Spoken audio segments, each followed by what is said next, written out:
Hello, everyone, and welcome to Grow With Us. My name is Evan Barton, and I'm your host who helps create conversations with the innovators and leaders of a growing tech center in Tulsa, Oklahoma. The Grow With Us podcast highlights the work of community leaders, tech entrepreneurs, nonprofit professionals, and talent development advocates in Tulsa. Grow With Us is a podcast of In Tulsa. In Tulsa's mission is to connect talented individuals and companies to stimulate economic growth in Tulsa and to create more prosperous communities across the region. Each episode, Grow With Us discusses the growth of opportunities, the growth of communities striving for change, or the tech and innovation that is changing the landscape of Tulsa. On this episode of Grow With Us, we are in conversation with Chris Vanndy, the Chief Marketing Officer for Icon XR Studios. We discuss Icon XR Studios, Chris's journey back to Tulsa and through programs like Holberton and Builders and Backers, and his work with Studio 66, a queer art-led organization in Tulsa.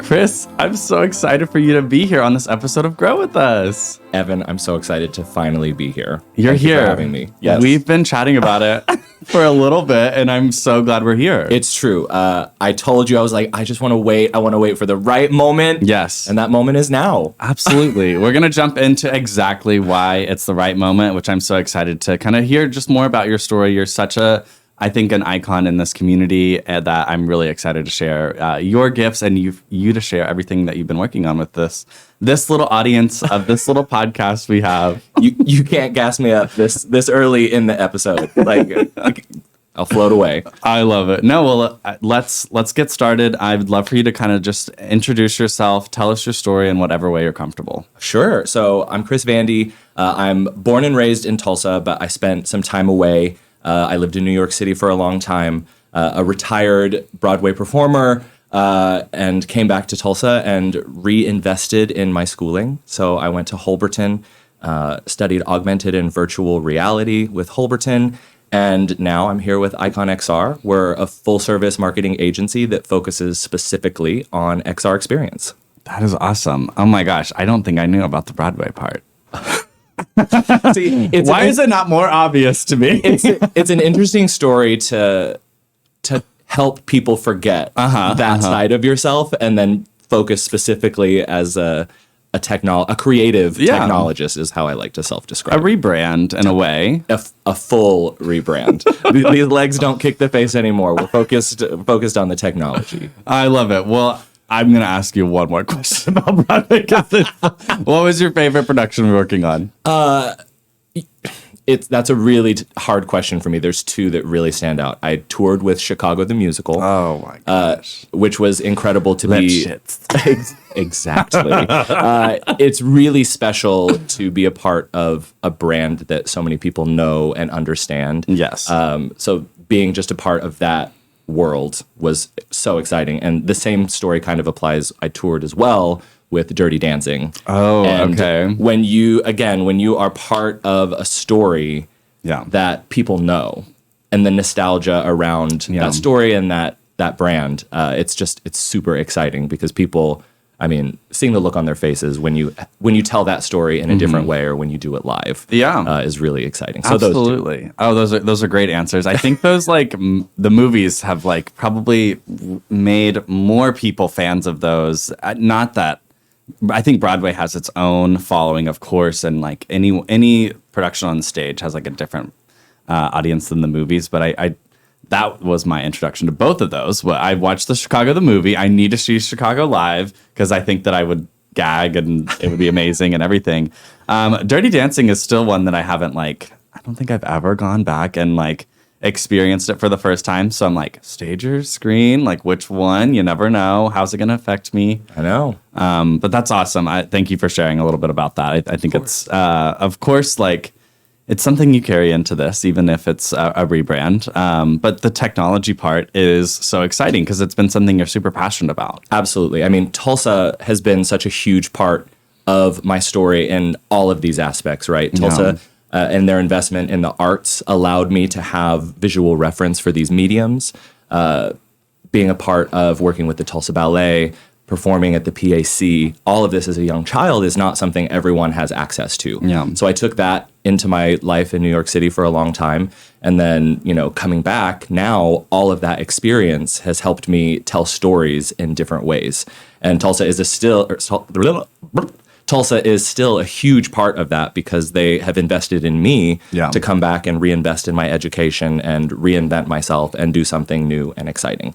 So it's really incredible to see all of that just for myself, like selfishly see the growth and the different opportunities that I've had here and reposition myself. Yeah, absolutely. I think what's really cool about that part in particular is like having experience with those communities, like kind of in like the fostering, nurturing community, like when you're either a child or a young performer, like getting to experience what that was like, and then also kind of experiencing it as an adult, whether you're working with those artists now or like those are just part of your peers. You grew up with those folks. Some of those folks are still doing it.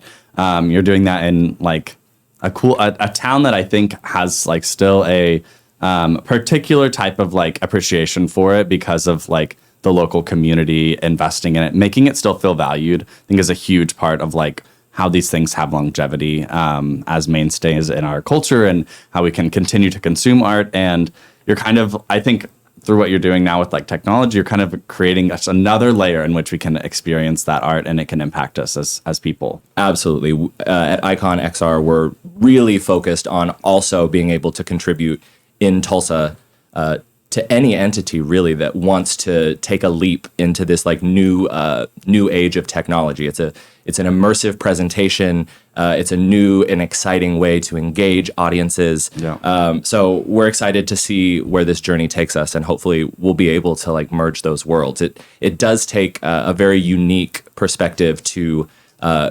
communicate across these different industries, right? And I'm really excited to hopefully have some creative conversations coming up of how we can translate and blend those realities, if you will. Come on, realities. Hey, that is Icon XR's tagline is blending realities, nice, amplifying brands. Ooh. That's what we do. We want to tell stories in new and exciting ways and amplify that message and just create cool new ways of engagement. I think it's a great tagline. And you're building here in Tulsa. I think Tulsa's a big part of your story from growing up and being born here and everything. Like, what has your time in Tulsa growing up, your time away, and your time back, how has that relationship for you changed over time? I think you've got quite a bit of experience. Yeah, that's a great question. I haven't thought about like that full scope. So we'll work this out together. I've always loved Tulsa.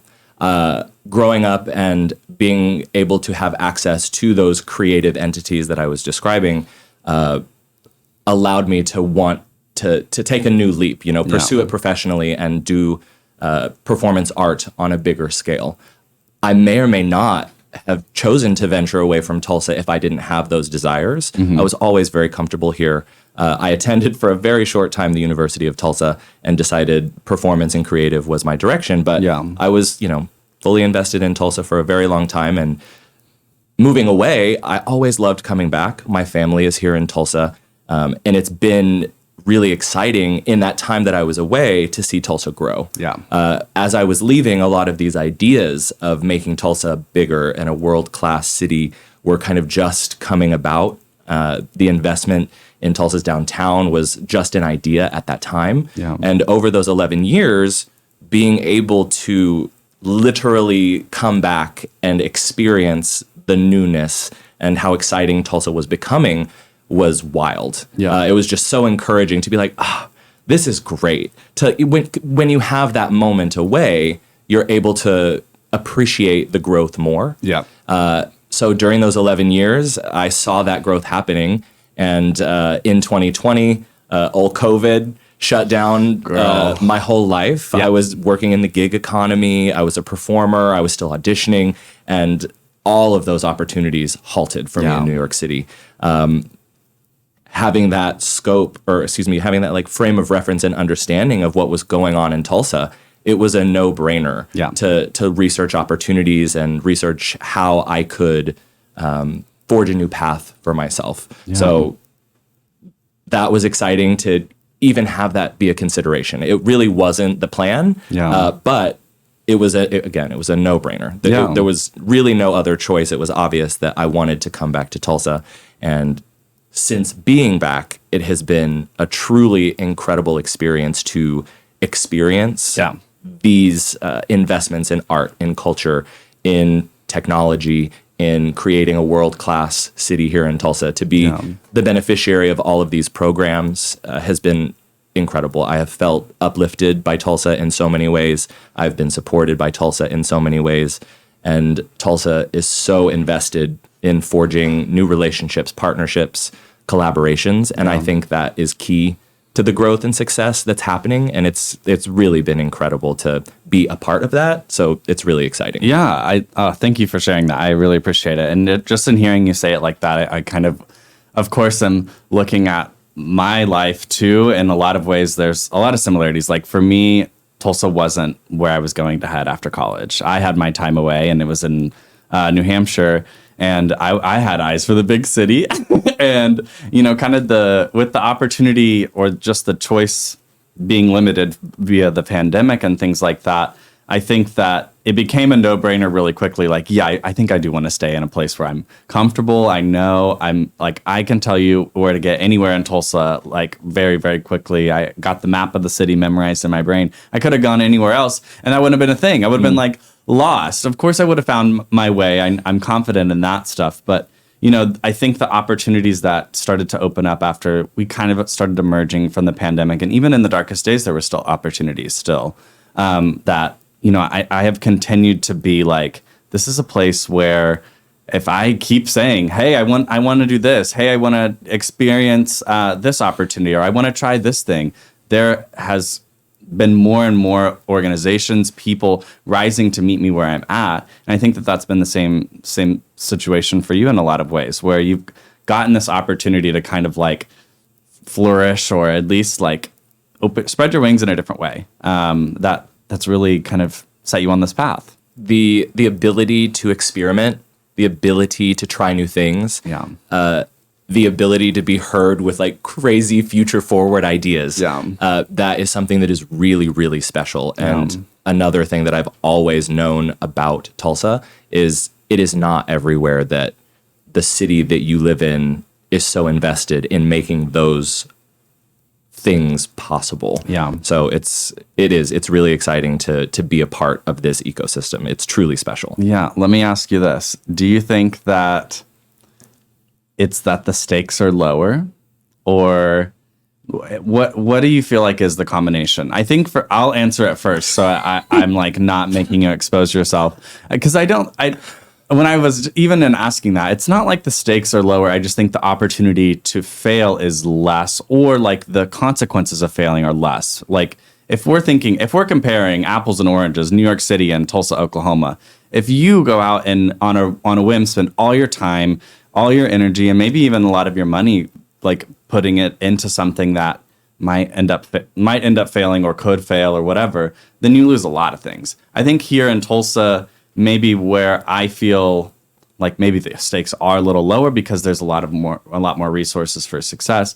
Maybe I'm putting other people's money up for an opportunity or something, like where there is this like support that doesn't make me feel like I would lose it all in any given point. I don't know. That's kind of that's I think the dichotomy that people get in with like big cities, like bigger consequences, bigger scale, bigger things. But I don't know. What are your thoughts on that? I hear you. I agree with a lot of that. For me personally, I don't think the stakes are lower. Mm-hmm. For me, I would pursue what I'm doing with the same tenacity, I think, anywhere. Yes. I think you're a billion% correct. The barriers to entry are lower here. The opportunity to partner with others and potentially receive grant funding or get plugged into these ecosystems is easier. There is there's quite a bit less competition in certain spaces. But to me, that's a bonus.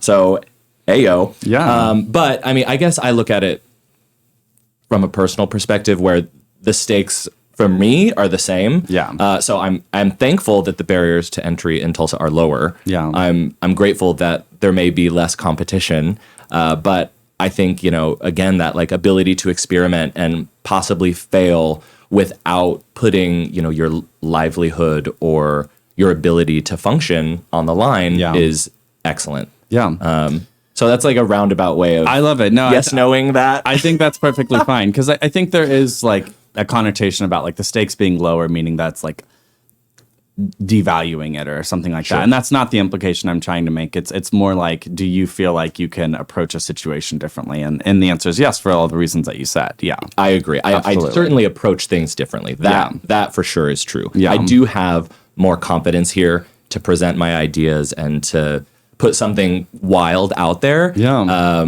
So that is true for sure. Yeah. And speaking of like pursuing different things and trying new things, professionally speaking, you came to Tulsa, and one of the first things, well, maybe not one of the first things you did, but one of the things that you did was attended the Holberton School for Software Engineering. Yes. And so what was that experience like for you, and how has it prepared you for your role at Icon or even other opportunities that you've had the opportunity to do? For sure. So I really did, a huge part of my decision to come back to Tulsa was to pursue furthering my education, and Holberton was absolutely at the forefront of my decision-making process. Yeah. I'm so thankful for the experience that I had at Holberton. Holberton, again, talking about access, Holberton breaks down barriers for people who want to pursue their education that might be interested in software or technology. I will say it is a very challenging program. Yeah. I was not prepared for how challenging it was, but I think I met that challenge head on, and I'm so proud of the work that I did while I was there. Holberton does an incredible job of mentoring their students and providing runway and access to future opportunities. Yeah. I'm a huge proponent of that program, and I think it's going to change the way Tulsa is able to do business because people do not have to fear about how they might fund their education because of the way Holberton provides access to those resources. Yeah, I'm so happy that I chose Holberton. Holberton also provided a runway for me to apply for the Heartland Forward Builders and Backers program, where I presented a concept called Hero Analytics, which is the runway that has led me to Icon XR Studios, essentially just creating an ecosystem where mixed reality or XR experiences can provide data to stakeholders or clients in revolutionary ways. We can apply data and capture from spatial experiences and inform marketing practices. And this is a very new direction. It's very strange to call oneself a pioneer, but when you're at the beginning of new applications of data or new applications of new technology, I hear that phrase tossed around a lot, and you really do have to present wild ideas. Absolutely. Things have never really been done before in these specific ways, so it's a big experiment, but it's very exciting to like be here and have Holberton have kind of led me through this path of discovery, receive mentorship through Builders and Backers and Heartland Forward, and then now be quite a bit more prepared for my role at Icon XR. That's amazing. No, I love that. I remember when we were first getting like familiar with each other at some of the events that you were a part of, which we'll talk about later, but you were like knee deep in Holberton, and I was like, maybe you got demo day coming up, and you were like, I don't know how I'm here, but we're gonna get there. Yes. I mean, again, it is a really challenging program, and it's challenging because it truly prepares you for the workplace. The way that you learn is different than traditional academic institutions. The way that you apply yourself to projects at school is quite a bit different than a traditional academic institution. It is a full-time commitment, but again, so thankful for that learning experience, and it is very different.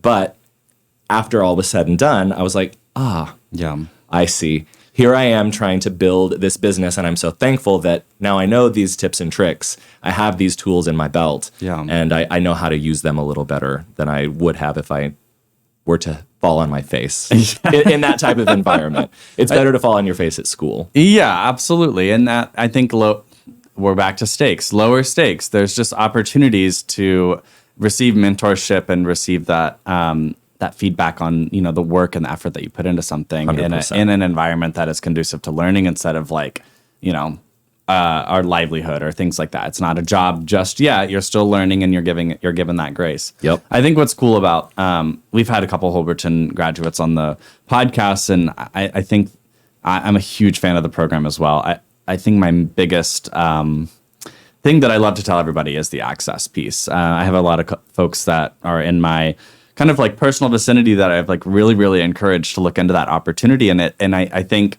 even with, and this is not a like criticism of Holberton at all, I think it's just a testament to why their accessibility is so important. Some people can't even see themselves being worthy of that type of experience where, you know, you're able, I think specifically the income share agreement and how like you're able to go to school for free essentially until like a certain period. Everyone is so used to in this system that we live in needing something up front from me. You know, I can't sacrifice this, I can't sacrifice that in order to like invest in myself.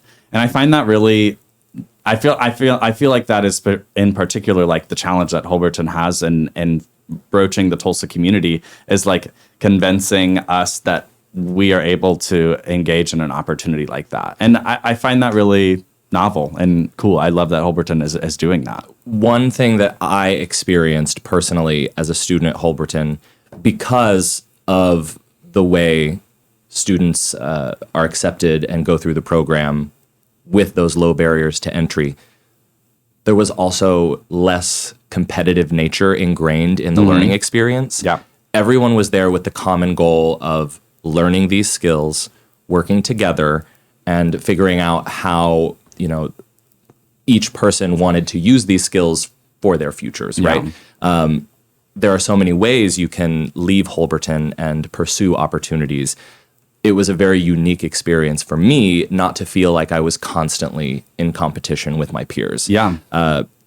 It is a very rare occasion, I imagine, that students don't feel like they need to rank, or they don't feel like they need to be at the top or prove themselves in a very special way. But Holberton promotes teamwork, learning together, and a full picture experience that I think is super special. I've never had that type of experience anywhere. I love that. And I think it allows you to approach the work that you're doing now at Icon XR like in a different way. Also, your experience is so fresh. All the ways that you learned how to approach these problems is now like what you're doing in your professional job, which is so cool. Let's talk about it.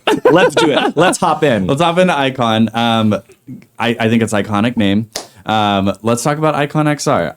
Please tell me everything that you want us to know about what you guys are doing. We're happy to share. Absolutely. So Icon XR is the product of a conversation I had with my CEO, Christina Veltri. Christina comes from a traditional marketing background. She moved to Tulsa on the Tulsa Remote program. She operated previously at a traditional marketing agency out of Denver. And at the time, they paid for some research to be done about the landscape of the marketing industry. And the research they received told them that XR, mixed reality, augmented and virtual reality, was going to become a huge piece of the market spend over the next decade. Christina closely watched the data, and the numbers were lining up. This is over the last 5 years. So over the last year, Christina chose to completely reposition herself with a marketing perspective of XR only. After she moved to Tulsa, Holberton made a warm intro for me to Christina, and we learned that our approach to marketing, telling stories, and using XR technology to do that had a very common thread. So together we created Icon XR Studios, and really the full picture with Icon is that we're a full scope marketing agency. We help our clients from the idea process all the way through the development process of a white label web application and the implementation of the product that we help them build. So again, Icon XR Studios tagline is blending realities, amplifying brands, and that's exactly what we aim to do with our products. It is being a pioneer in the XR space. I've had a lot of conversations about, number one, how do we even access XR at our brand? How do we even use this tool? It's so new. We're confused about where to start. How do we market XR to our clients?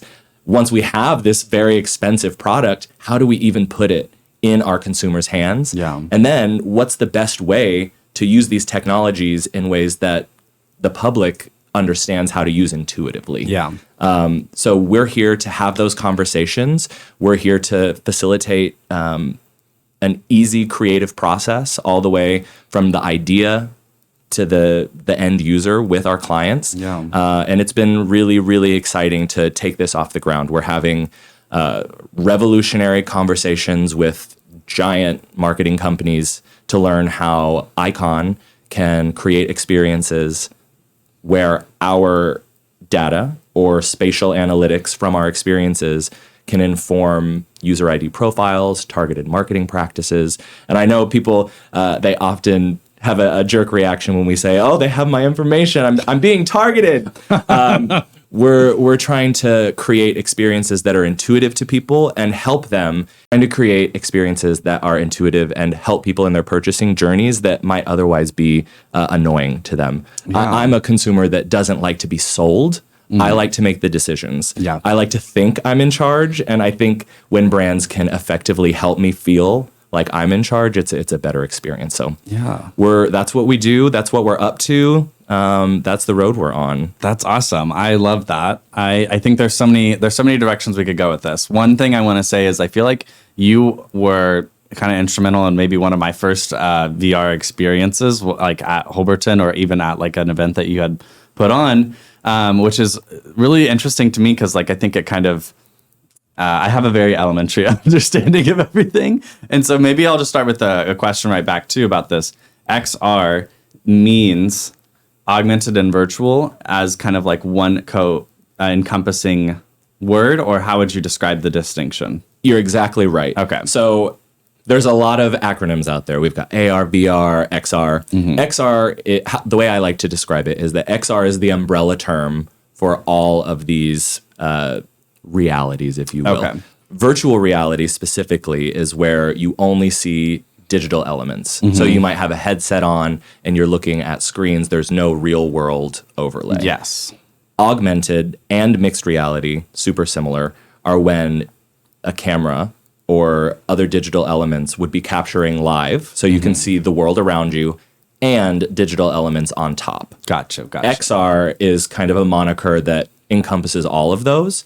And at Icon, we can build virtual reality experiences. We can build mixed reality experiences for a virtual reality headset or digital mobile devices, the whole picture. So we're trying to help people get to XR as one moniker that rules them all, if you will. I think that makes sense. Yeah. Whereas like if you're approaching your marketing budget as like a business, we're going to spend X amount in XR, which is going to be encompassing of like a VR experience or an AR experience or an element of both, essentially. Absolutely. There's tons of ways that you could deploy all of these strategies. Yeah, I think especially, I'm trying to remember it specifically, and it might, if I mention something along the lines, it might draw your memory too, but the experience that I did with you, it was a VR experience. I think it was at Holberton, and I feel like we were trying on clothes. I feel like there was a fashion element to it, or like where, no, maybe it's not that. Anyways, it was cool because like I said, I think the main thing was that it was my first VR experience, and like virtual reality is something that I would still say, and I think you could probably still reasonably say this, even working professionally in the space, like it's something that not a lot of people have like a ton of access to, but I think it's growing and growing and growing, hence kind of this market growth. Something that I did recently with the Gathering Place over spring break, they had us volunteer, and we were putting these kids in VR. And I was like, this is a 6-year-old experiencing VR, and I'm like almost 26, and I've only done it once.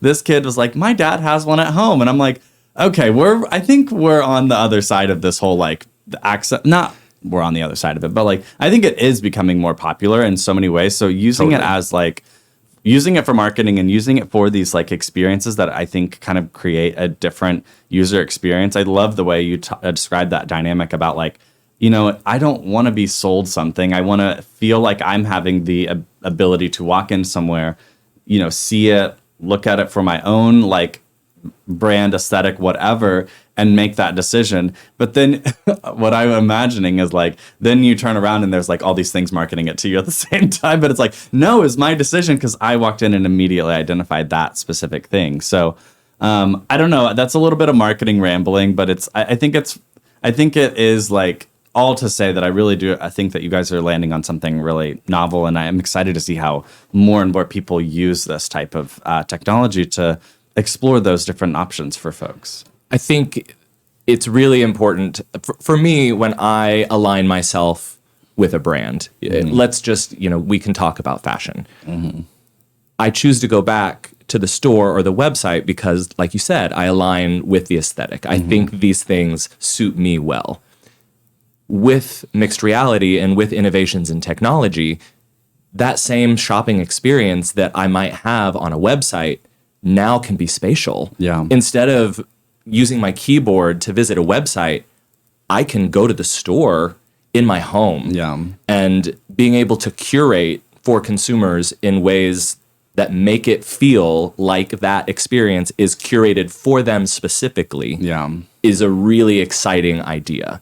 I like to describe it as a pop-up that can be anywhere, anytime. Yeah. We call it always on. Pop-ups, traditionally, a physical pop-up has a million cost prohibitive factors associated with it. Yes. The marketing materials are very expensive. How do we get them there? Who physically is there to set them up? How much do we have to pay to even be in that space? I mean, we're talking hundreds of thousands of dollars to capture some great PR for a brand. Yeah. Now we can offer a fully spatial experience for people at home, anywhere, all the time. I don't want to pretend like mixed reality, augmented virtual is not an expensive product to build. Yeah. But when we're talking about comparing apples to oranges, the same $150,000 may have a vastly different reach. Yeah, and impact, absolutely. 100%. The way that we can learn from that experience is entirely different than people physically at a store. Yeah. It might make one quite uncomfortable to understand that there were cameras positioned in a store watching what you did in a physical location. Yeah.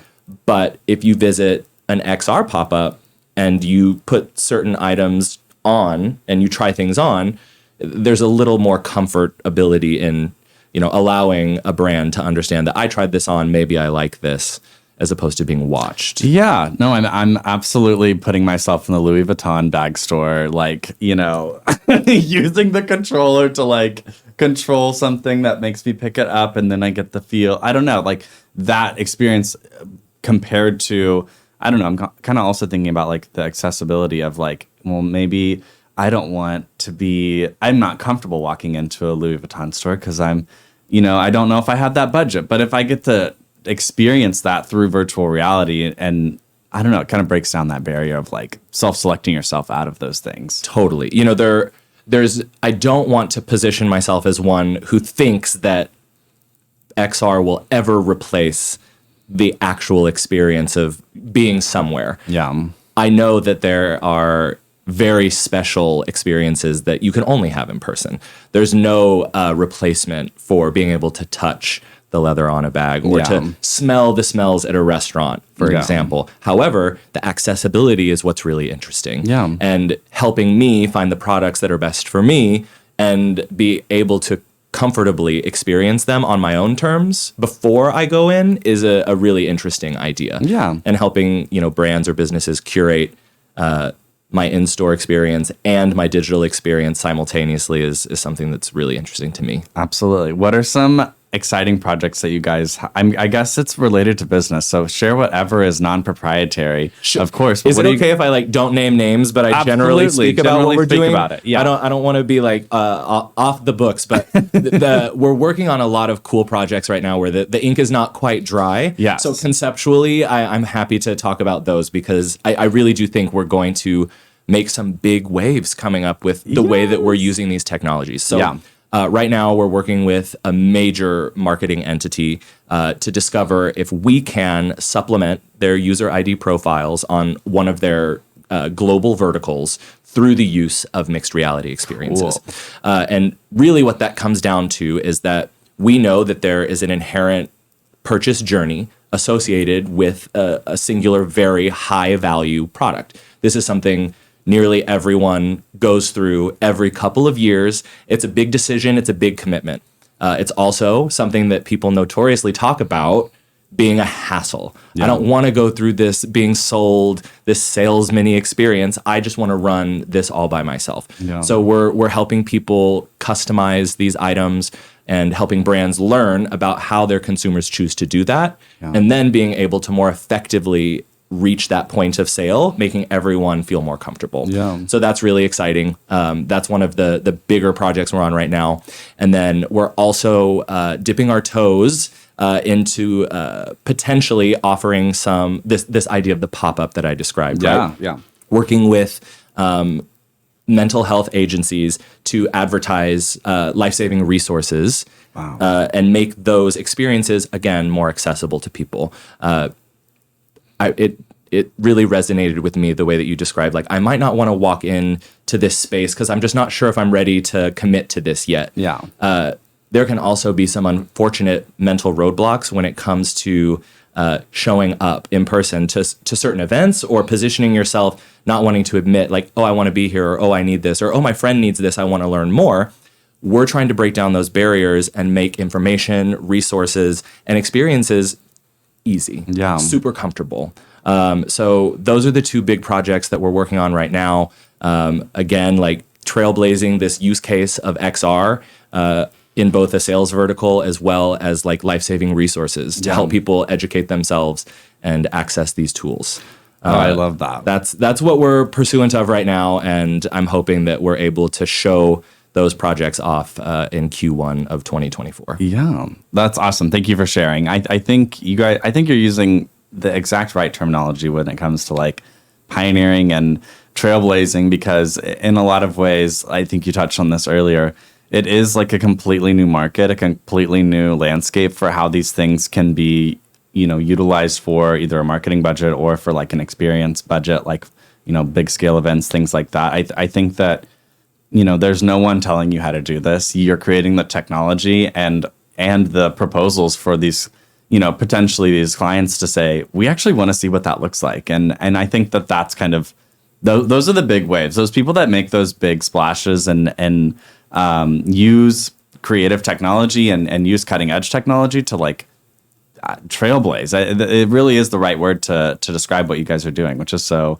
exciting. Got a big Icon fan over here. I appreciate that so much. I really do think that making experience available to everyone is really important. There's accessibility issues there, but there's also just the ability to allow more people to engage with your brand. Yeah. It's not always possible to travel or spend money on tickets or do certain things to participate, but there are absolutely ways to provide access through experience to everyone. And that education process when it comes to branding or aligning potential consumers with your brand, I think is a really strong way to make impressions. So the storytelling there is really important. Meeting consumers where they're at is really important. And then providing a runway for them to maybe make a big commitment or maybe choose to align with a brand on their own terms is something that's really special.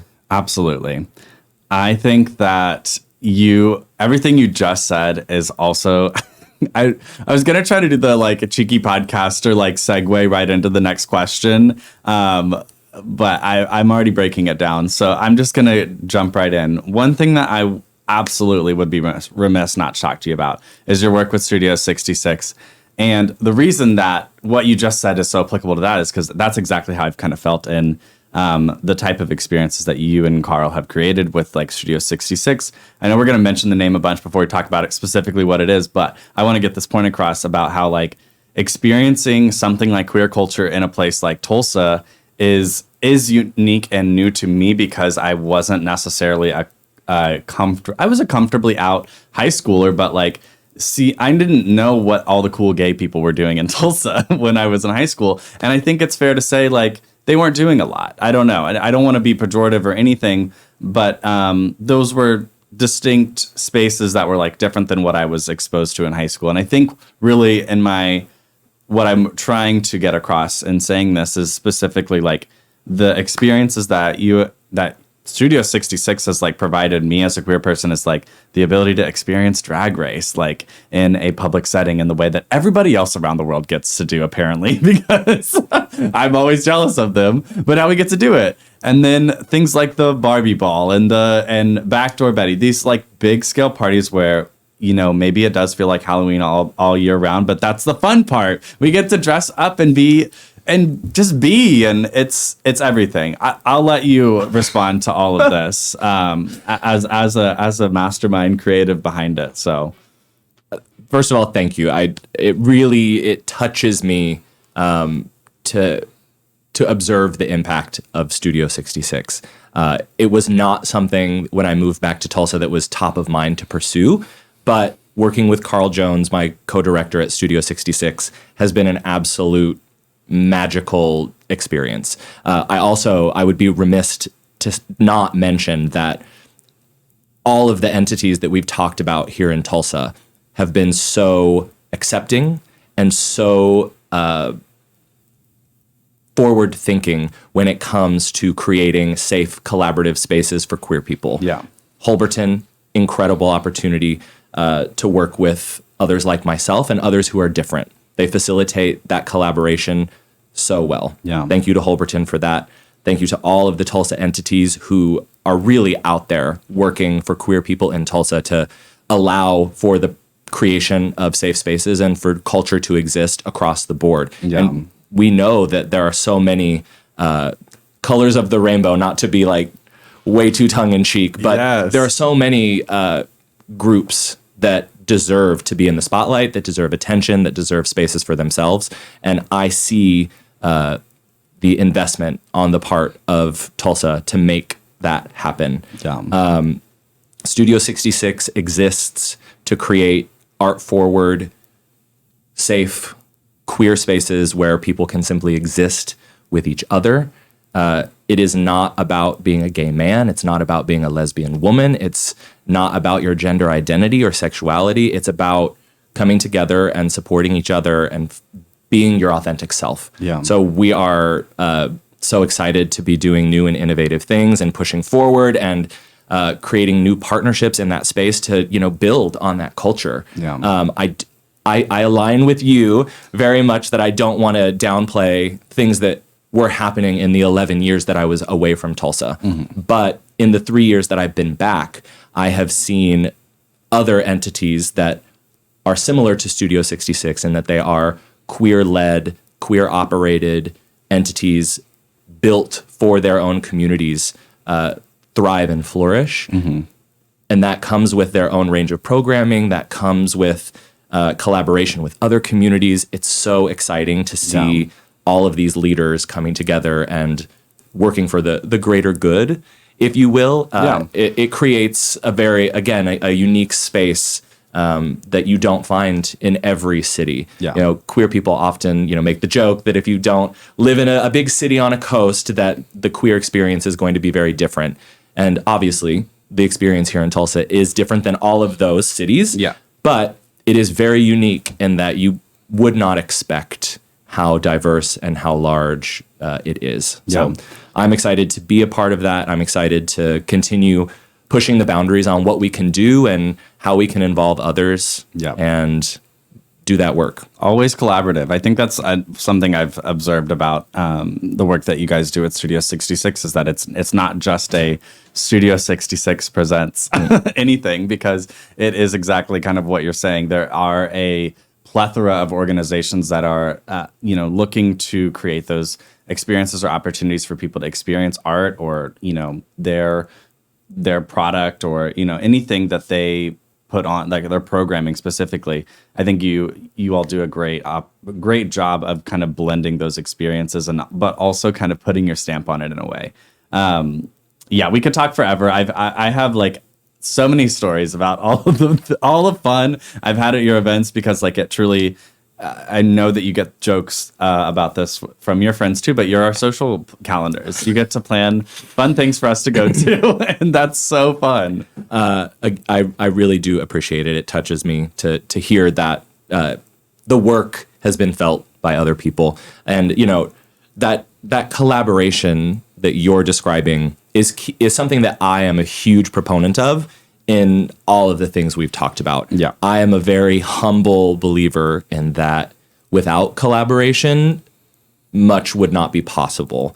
I can do a lot of things. I come with my own set of superpowers, but I've always found the greatest successes when I find other people that have superpowers that I don't, and lifting them up and allowing all of us to put those superpowers together. I think that's how big things happen, and that's how you make real impact, is making people and their experience valid and felt and seen. Because I am who I am, and that does not speak for everybody. And I try my best to make sure that, I like to stand in the background of this a lot. I don't tell a lot of people that Carl and I are the driving force behind Studio 66, because it's not about us. It speaks for itself, It's not about us. Absolutely. It's more important for me, for young queer people, to see all of us together and understand that there's a space for them. Even if it's not Studio 66, it can be one of a number of other organizations that we also support and lift up and make sure have space at our events. And I think that's the really important thing. But again, I appreciate your kind words. Absolutely. And thank you for letting me knock you or not.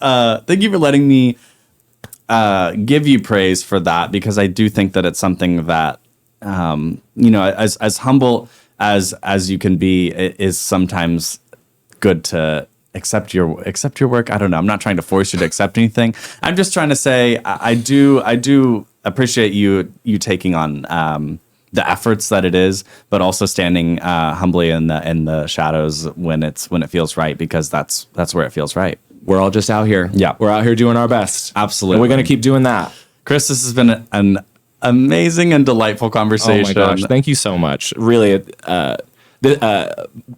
couldn't have asked for a better first pod. This was so fun. Yes. Thank you for letting me share my story about being a Tulsan and Icon and Studio 66. Just a lot of cool flavors in Tulsa right now. Yeah, absolutely. If there's anything else you want to plug, anywhere that you want to point people to, the floor is yours.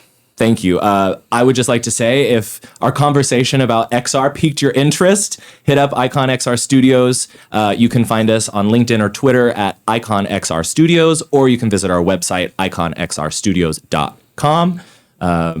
That's really all I got. We would love to have a conversation about how we can help share your brand's story in mixed reality and take things to the next level. New technology, baby. Yes. Thank you so much, Chris. I really appreciate it. Thanks, Evan.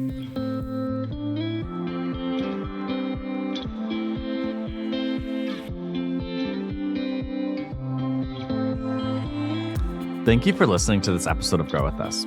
Grow With Us is supported by In Tulsa Initiatives. If you're interested in learning more about In Tulsa services for job placement and workforce development, please visit talent.intulsa.com. From there, you can join our talent network, where you'll get access to our newsletter, and our talent team will make sure we put the right opportunities on your radar. We put the choice to pursue a new career and opportunities in your hands. Be sure to subscribe on Apple Podcasts and Spotify to be notified when more episodes of Grow With Us are released. Let us know what you think about how we're doing by rating and reviewing. It really helps. Grow With Us is edited and engineered by Rant9 Productions and Jesse Ulrich. This has been Grow With Us.